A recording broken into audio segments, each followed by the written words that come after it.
The day Earth changed forever started like any other. The sun rose over Tokyo, set in Los Angeles, and billions of humans went about their daily lives. None of them knew that high above their planet, reality was about to shatter. At exactly 3:47 p.m. Greenwich Mean Time, every electronic screen on Earth flickered.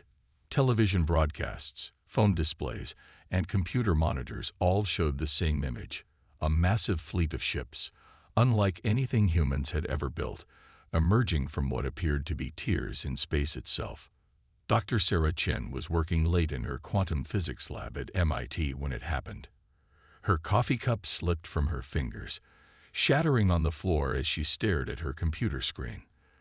The ships were beautiful in a terrifying way, sleek, dark vessels that seemed to absorb the light around them. Their hulls bore markings in an unknown script that pulsed with an eerie blue glow. "This has to be some kind of joke," she whispered to herself. But deep down, she knew it wasn't. Within minutes, chaos erupted. Social media exploded with panicked posts. Emergency sirens wailed across cities worldwide. Stock markets crashed. Religious leaders called for prayer.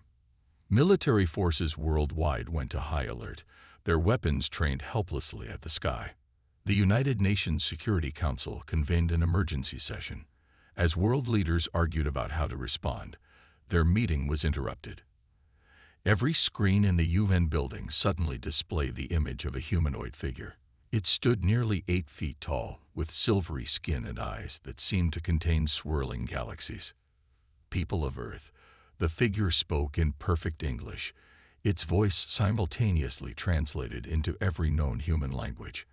"I am High Commander Zextal of the Galactic Empire. Your world has been chosen for integration into our civilization. Resistance is unnecessary. Your species has been evaluated and classified as Category 7 primitive. We will begin the absorption process within one planetary rotation."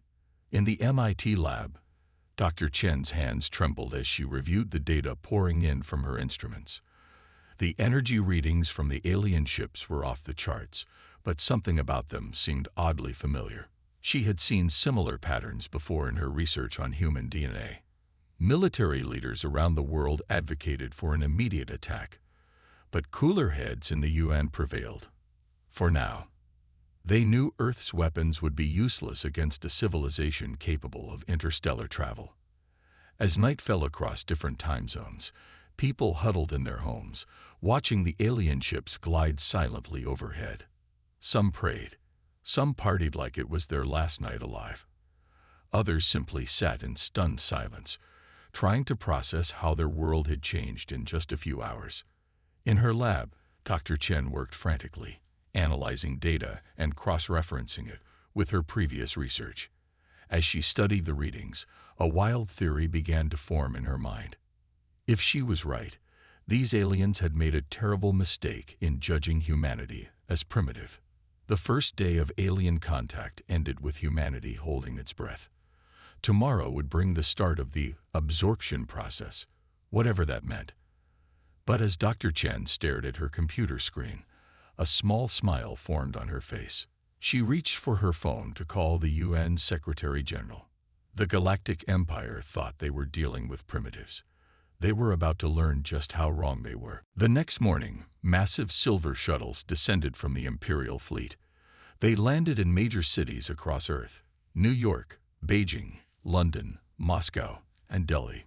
From each shuttle emerged tall, silvery beings that moved with an unnatural grace.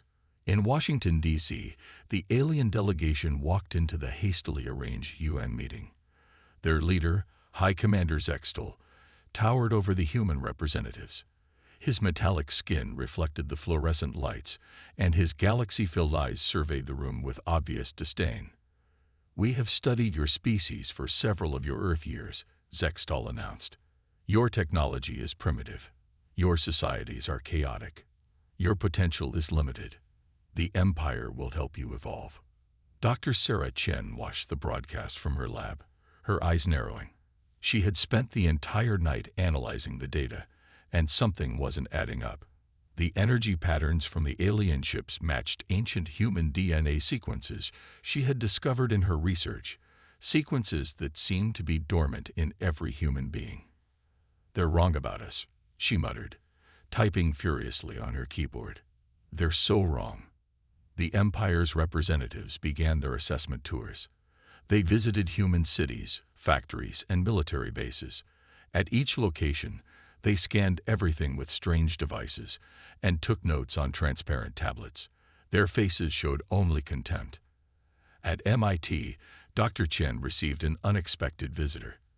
A young Imperial scientist named Kexuri entered her lab, his silver face showing curiosity rather than the usual alien arrogance. "Your research," Kexuri said, pointing to her computer screens. "It is interesting. Would you like to see more?" Chen asked carefully. She pulled up the DNA data, watching Kexuri's reaction closely. The alien's galaxy eyes widened slightly. "These patterns, impossible. They match our ship's core energy signature." "Nothing is impossible," Chen replied with a small smile. "Your empire might want to reconsider their assessment of humanity." Meanwhile, in New York, High Commander Zextol made his final announcement. "Earth will be absorbed into the Empire within 7 days. Your governments will be dissolved. Your military forces will be disbanded. Your civilization will be upgraded under our guidance." But something unexpected happened during the assessment. Small things at first. Imperial scanning devices malfunctioning near large crowds. Alien tablets glitching when they tried to analyze human brain patterns. Strange energy readings that their instruments couldn't explain. In her lab, Dr. Chen worked with Kexuri, who had become increasingly amazed by her findings. They discovered that the dormant sequences in human DNA weren't just similar to Imperial technology. They were more advanced.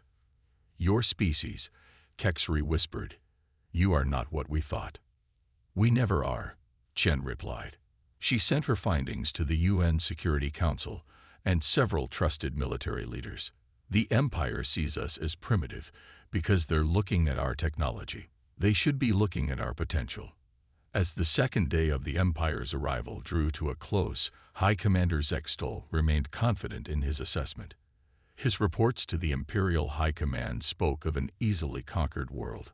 But in laboratories and secret facilities across Earth, Dr. Chen's data was being studied. The dormant power in human DNA could be awakened. Humanity had been sleeping giants, and the Empire's arrival might just be the alarm clock they needed. The assessment was complete, but the Empire had missed the most important detail. Sometimes the most dangerous species are the ones you underestimate. Deep beneath the Rocky Mountains, in a secret military facility, Dr. Chen stared at the test results on her screen.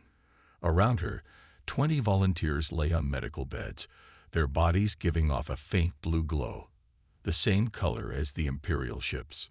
"It's working," she whispered to Kexuri, who stood nervously by her side. "The dormant genes are waking up." 3 days had passed since the Empire's arrival. While High Commander Zextol prepared for Earth's absorption, humans were changing. It started small, soldiers reporting increased strength, students solving complex equations without effort, doctors healing patients with just a touch. "This is impossible," Kexuri said, checking the readings again. "These power levels, they're higher than our most advanced citizens." Dr. Chen smiled. "Did you know that humans only use a small part of their brain? We thought the rest was useless. We were wrong. It was just sleeping, waiting." In New York, an Imperial officer noticed something strange. His energy scanners detected power spikes all over the city. In London, another officer reported that his mind control devices weren't working on the humans. In Tokyo, a third officer watched in shock as a human child fixed a broken Imperial tablet just by touching it.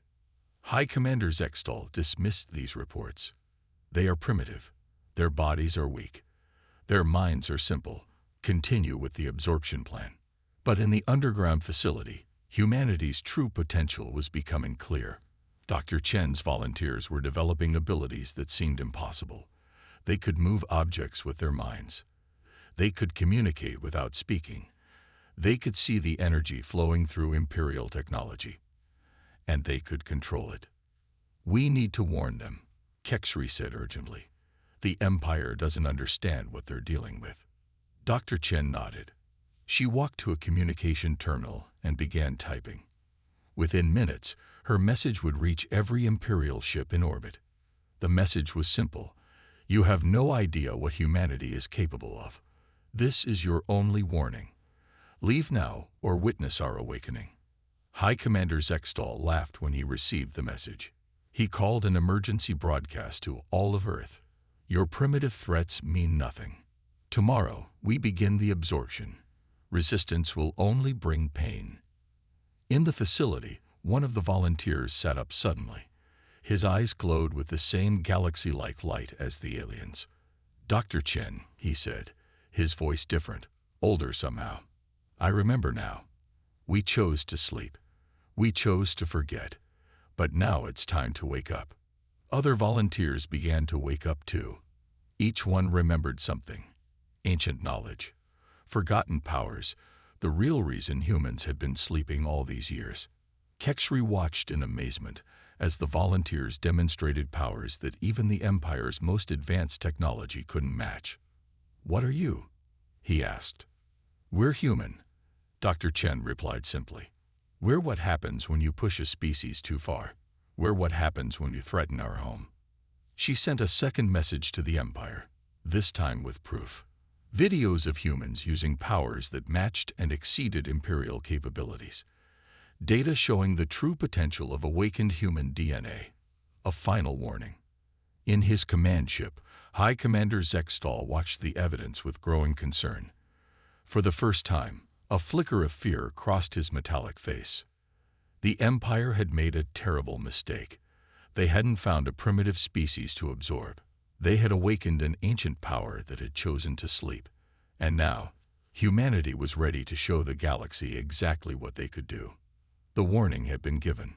The Empire's response would determine the fate of both civilizations. High Commander Zextal stood on his command ship's bridge, his galaxy eyes blazing with anger. "Begin the absorption process. Show these primitives the true power of the Empire." 1,000 Imperial ships moved into attack position around Earth, their weapons powered up, creating a web of purple energy in the sky. Humans everywhere watched through windows and screens, but they weren't afraid anymore. In the underground facility, Dr. Chen and her volunteers prepared for battle. Their bodies glowed with blue energy, stronger than ever. Kexri worked frantically at a computer, sending secret messages to other Imperial scientists who had begun to question their leaders. "They're making a mistake," Kexri warned. "They don't understand what they're attacking." The Empire's first strike aimed at Earth's major cities. Giant energy beams shot from their ships. But something unexpected happened. As the beams reached Earth's atmosphere, they stopped. Thousands of humans stood on rooftops, their hands raised, their eyes glowing. They caught the Empire's attack with their minds and turned it back. "Impossible," Zextal shouted as he watched his weapons fail. "Launch the ground troops." Imperial shuttles landed in cities worldwide. Soldiers in advanced armor marched out, expecting to find scared humans running away. Instead, they found humanity waiting for them.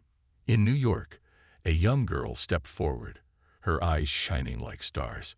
She lifted an Imperial tank with her mind and gently set it upside down. In Beijing, an old man touched an Imperial weapon, and it transformed into flowers.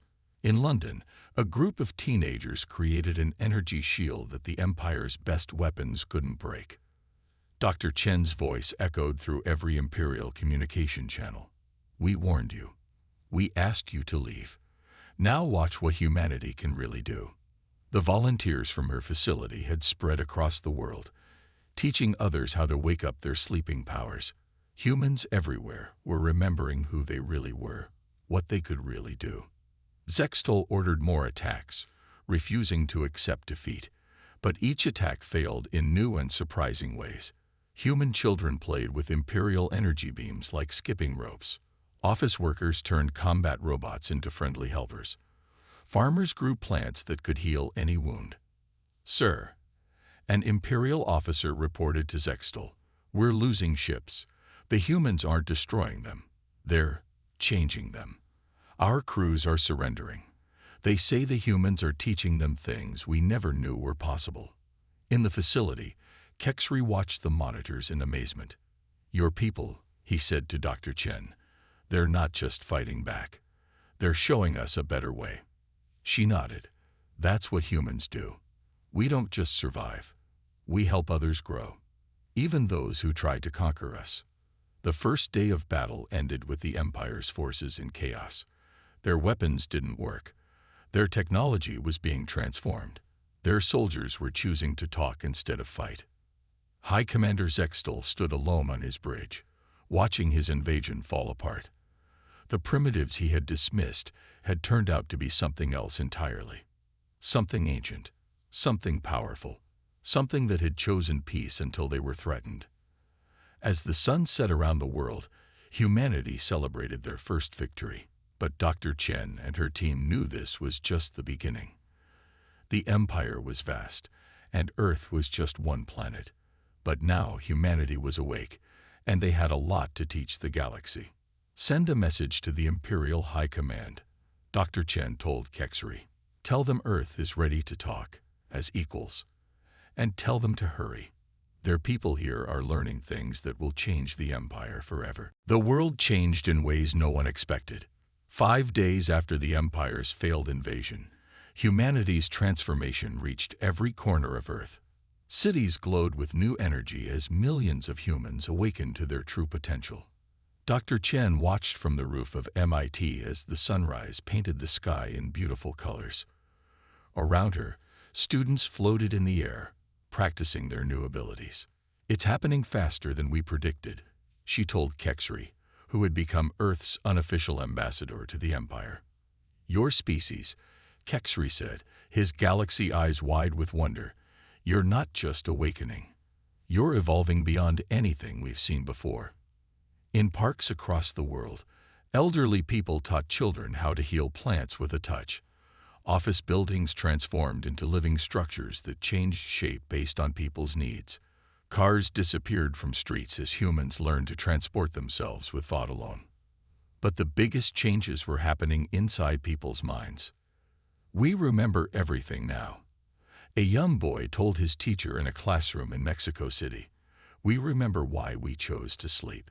His classmates nodded, their eyes glowing with ancient knowledge. Dr. Chen's research revealed the truth. Humans had once been the most advanced species in the galaxy. But they saw how their power affected other civilizations, how it scared them, made them feel small.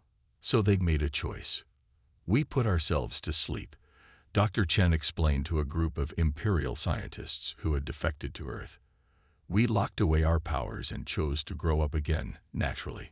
We wanted to remember what it meant to struggle, to learn, to be human." The Empire's arrival had broken that ancient lock. Now, humanity's true nature was emerging, but with the wisdom gained from thousands of years of living as primitives. In the secret facility, the original volunteers had become teachers. They helped others control their awakening powers. Some could now read the thoughts of stars. Others could step through time like walking through doors. But most importantly, they remembered the responsibility that came with such power. "We don't want to rule," a volunteer named Michael told a scared Imperial officer. "We want to help. We've learned that power means nothing without compassion." High Commander Zextal watched from his ship as his remaining forces retreated. Earth had become something impossible, a planet of beings whose power matched ancient legends. But instead of revenge, they offered peace. In cities worldwide, Imperial technology merged with awakened human abilities. Hospitals transformed as human healers worked with Imperial medical devices, creating cures that seemed like magic. Schools changed as children accessed both ancient human wisdom and Imperial knowledge. "Look at this," Kexri said excitedly, showing Dr. Chen his readings. "Your people aren't just using their powers. They're improving our technology, making it more alive." Dr. Chen smiled. That's because we remember the most important lesson. True power isn't about control. It's about growth, about helping others reach their potential. The transformation reached beyond Earth. Imperial ships still in orbit reported strange changes in their crews. Just being near Earth was awakening something in them too, something their civilization had forgotten long ago. As the fifth day ended, humanity stood changed forever. But they hadn't become conquerors like the Empire feared. Instead, they had become teachers, healers, builders of bridges between worlds. "We're ready for the next step," Dr. Chen told the UN Council, her eyes shining with the wisdom of ages. "It's time to show the galaxy what humanity truly is." The Empire had wanted to absorb Earth into their civilization. Instead, Earth was about to change the Empire in ways no one could have predicted. The awakening wasn't just about power. It was about remembering who they were always meant to be. Earth's response to the Empire wasn't what anyone expected. Instead of warships, they sent teachers. Instead of weapons, they brought awakening. On the sixth day, humanity launched their counterstrike, but not with violence. Dr. Chen stood on the bridge of Earth's first consciousness-powered ship. It wasn't built. It was grown, created from the combined thoughts of 1,000 awakened humans. The ship looked like a giant blue crystal, pulsing with gentle light. "The Empire won't expect this kind of attack," she told her crew, a mix of humans and reformed Imperial scientists, including Kexri. "They're waiting for revenge. Let's show them transformation instead." Their fleet of crystal ships appeared above the Empire's major colony worlds. The ships didn't fire weapons. They'd broadcast awakening energy. The same energy that had transformed Earth now reached out to Imperial citizens. On the first colony world, Imperial citizens watched in wonder as their mechanical cities began to change. Plants grew through metal streets. Buildings softened and became alive. Children's eyes began to glow with the same galaxy light as Earth's awakened ones. "What are you doing to us?" an Imperial governor demanded as his own body started to shimmer with blue energy. "We're reminding you." Dr. Chen's voice echoed gently through every communication device. "Your people were like us once, before the Empire made you forget. It's time to remember." High Commander Zextal, watching from the Imperial capital, sent battle fleets to stop Earth's advance. But when Imperial ships arrived, their crews simply walked away from their posts, drawn to the light of remembering. Kexri worked with other Imperial scientists who had joined Earth's cause. "Each colony we reach transforms faster than the last," he reported. "It's like a chain reaction of awakening." In just one day, 50 Imperial worlds transformed. The Empire's strict order melted away as people remembered who they used to be. Cities rebuilt themselves into living gardens. Children taught their parents how to talk to stars. Former enemies became teachers for each other. On the Imperial throne world, panic spread through the leadership. Their weapons were useless against this peaceful invasion. Their citizens welcomed the change. Their power was disappearing not through defeat, but through transformation. "Look what they did to our military base," an Imperial general said in awe, watching as his fortress turned into a floating school where former soldiers learned to heal worlds. Dr. Chen's crystal ship reached the heart of the Empire. The Imperial High Command waited for destruction, but instead, she invited them to remember. "Your empire wasn't always like this," she explained. "You were explorers once, dreamers, friends to all species. You can be that again." The change swept through the Imperial capital like a gentle wave. Streets filled with floating lights as millions of citizens awakened to their forgotten selves.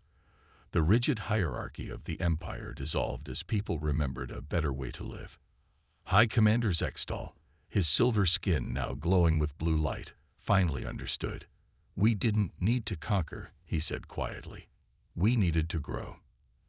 As the sixth day ended, the Empire as it had existed was gone.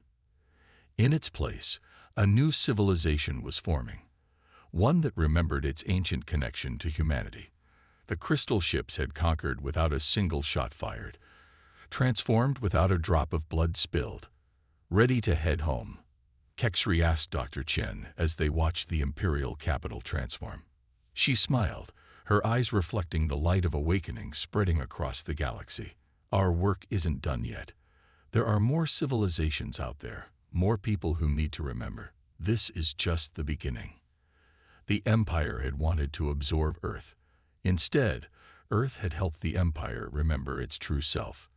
The counterstrike was complete, but humanity's mission was just beginning. 1 month after the Empire's first contact with Earth, the galaxy had changed forever. The grand meeting hall of the former Imperial capital buzzed with excitement as representatives from 1,000 worlds gathered for a historic moment. Dr. Chen stood at the center of the hall, surrounded by beings from across the galaxy. Beside her, Kexri helped adjust the universal translator. The former Imperial scientist had become one of humanity's strongest allies in building the new galactic community. Who would have thought, Kexri whispered, that the Empire's greatest defeat would lead to its greatest victory? The hall fell silent as High Commander Zextal, now glowing with the same blue light as awakened humans, stepped forward. His galaxy eyes had grown kinder, wiser. 1 month ago, we thought we found a primitive world to absorb into our empire. Instead, we found teachers who helped us remember who we truly are. Screens around the hall showed images from across the transformed galaxy, crystal ships growing like flowers in space, former Imperial worlds now covered in living cities, children from different species playing together, sharing their awakened powers, schools where former soldiers taught peace and former enemies learned to heal together. The Empire is no more, Zextal announced. In its place, we create the Galactic Alliance of Awakened Worlds, and we ask Earth to help lead us into this new age. Dr. Chen stepped forward. A year ago, she had been a quantum physicist studying strange patterns in human DNA. Now she understood those patterns were messages from humanity's ancient past, waiting for the right moment to wake up. Earth accepts this honor, she said, her voice carrying to every corner of the galaxy through the living communication network they had built. But we don't want to lead alone. We want to grow together. The new alliance would be different from the Empire. No species would rule over others. Instead, each world would share its gifts, its wisdom, its unique way of seeing the universe. Earth's gift was remembering, helping others remember their own forgotten powers and wisdom. In the crowds, humans mingled with former Imperial citizens and representatives from newly discovered worlds. They shared stories, taught each other, learned from each other. The fear and hatred that had driven the Empire was gone, replaced by curiosity and wonder.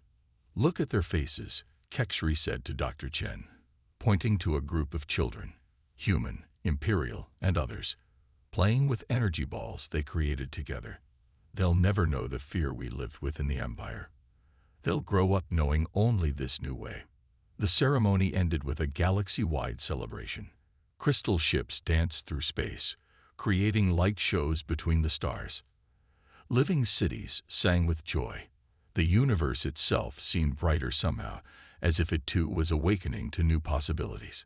In her private moments, Dr. Chen thought about how it all started, with the Empire's arrogant attempt to absorb Earth. Their mistake had led to something beautiful, not just humanity's awakening, but the awakening of an entire galaxy. Ready for what comes next? Kexri asked as they watched the celebration from a balcony overlooking the living city. Dr. Chen smiled. There are still many worlds out there, sleeping like we were. Many species waiting to remember who they really are. She turned to look at the stars, shining brighter than ever before. Our work is just beginning. The Empire had set its sights on Earth, thinking they found a primitive world to conquer. Instead, they found the teachers they never knew they needed. And now, as the galaxy entered its new dawn, one truth became clear. Sometimes the greatest power isn't in conquering or controlling, but in helping others remember their own strength. A new age had begun, and the universe would never be the same.